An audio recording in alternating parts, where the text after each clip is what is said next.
Bismillahirrahmanirrahim. Si lebah itu. Dan kenapa orang mukmin seperti itu? Mari kita kaji lebah ini. Yang pertama, lebah itu yang dihisap selalu saripati bunga. Belum pernah lebah makan yang lain. Belum pernah kita dengar ada lebah makan oncom, lebah makan tahu, lebah makan lempeyek. Belum pernah. Yang dihisap selalu saripati bunga. Ini potret. Orang beriman itu mentalitasnya selektif. Yang dimakan yang Allah ridha, yang diminum yang Allah ridha, yang dimakan yang Allah ridha. Selektif dia. Karena apa? Karena yang kita makan, yang kita minum akan masuk ke perut besar, digiling oleh perut besar, melahirkan energi, menggerakkan sel-sel pembuluh saraf. Kalau itu dihasilkan dari makanan haram, kita akan cenderung berpikir yang haram juga. Gak ada maling mikirin majelis taklim. Yang dipikirin rumah siapa lagi nanti malam. Karena itu umat ini orang beriman selektif.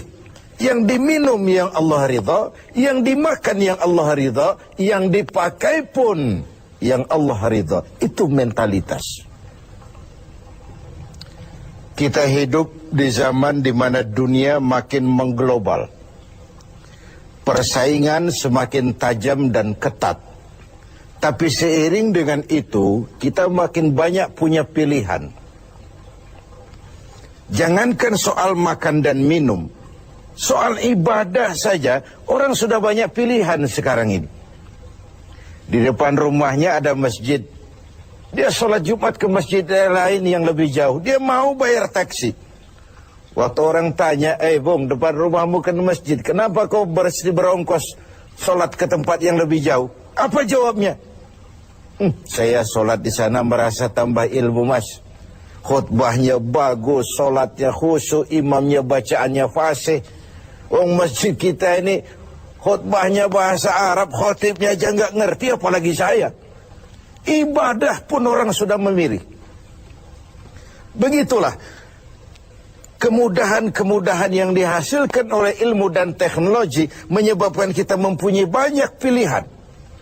Karena itu dalam hal sandang, pangan, dan papan, filter harus kuat. Orang mukmin mentalitasnya tidak asal pakai, tidak asal makan, tidak asal minum, tapi ada frame. Allah ridho apa tidak? Yang diminum yang Allah ridho, yang dimakan yang Allah ridho, yang dipakai pun yang Allah ridho. Itu mentalitas. Yang dihisap selalu saripati bunga, yang dimakan makanan yang selektif, yang baik.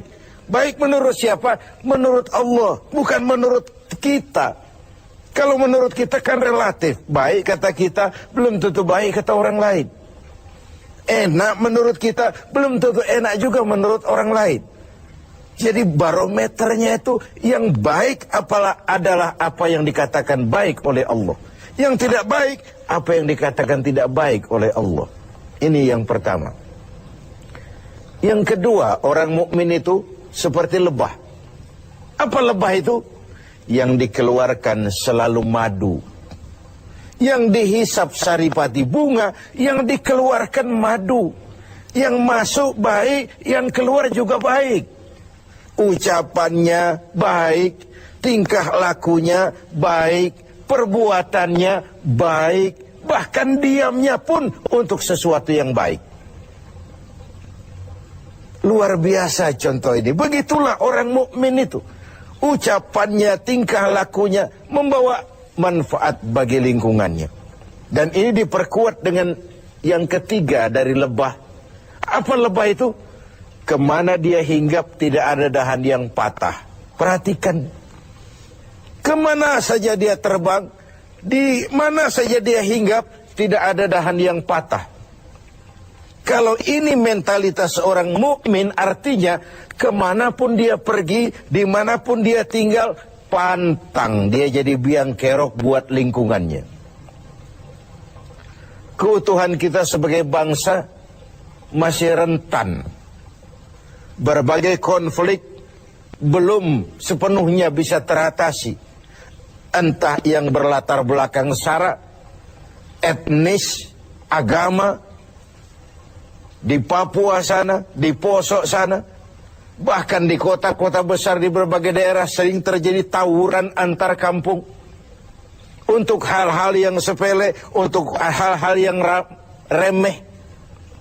Sehingga kita kehilangan pertimbangan. Seorang mukmin tidak beriman dianggap kalau tetangganya tidak pernah aman dari gangguan lidahnya atau gangguan tangannya. Wallahi la yu'min, la yu'min, la yu'min. Sampai 3 kali Rasul menyatakan, demi Allah, belum dinyatakan beriman. Belum beriman, belum beriman. Sampai tetanggamu aman dari gangguan lidahmu dan gangguan tanganmu. Begitulah kita ini. Orang mukmin dituntut menjadi manfaat bagi lingkungannya. Kemana dia hinggap, tidak ada dahan yang patah. Tapi yang keempat, lebah. Jangan coba-coba diusik. Jangan coba-coba diganggu.